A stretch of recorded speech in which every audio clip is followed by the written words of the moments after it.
জন্য দোয়া করি। আমরা ওর সন্তান ওর স্ত্রীর জন্য দোয়া করি। ওর সন্তান মাত্র 8 মাস বয়স। গতকালকে যখন ওর কাছে নিয়ে আসছে, সবাই বাবাকে দেখাবে ওসমান হাদিকে। আমি বললাম কি লাভ হবে, ও তো কোনোদিন ওর বাবার চেহারা কথা বলতে পারবে না। ওর ছেলে আর কোনোদিন জানবে না যে আমার বাবা কেমন ছিল।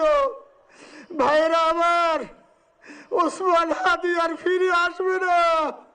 ওসমান, তুমি দেখে যাও, লক্ষ লক্ষ জনতা, তাওহীদি জনতা তোমার জন্য পাগল। ওসমান, তুমি মরো নাই, তুমি আমাদেরকে পাগল বানাই দিয়ে গেছো। আল্লাহর কাছে আমরা সবাই দোয়া করি, আল্লাহ যেন আমার ভাই শহীদ শরীফ ওসমান হাদিকে জান্নাতুল ফিরদাউসের মেহমান হিসেবে কবুল করেন। আল্লাহ তাআলার কাছে দোয়া করছি, আয় আল্লাহ তাআলা, আমরা যারা বেঁচে আছি ঈমানের সাথে স্বাধীনতার সার্বভৌমত্ব রক্ষা করে তৌহিদের দ্বীপ বাংলাদেশকে যেন আমরা রক্ষা করতে পারি, সেই তৌফিক আল্লাহ তাআলা আমাদের নসিব করুন। আপনাদের সবার কাছে দোয়া চাচ্ছি। আমার মেজো ভাই ওমর ফারুক সাথে ছিল।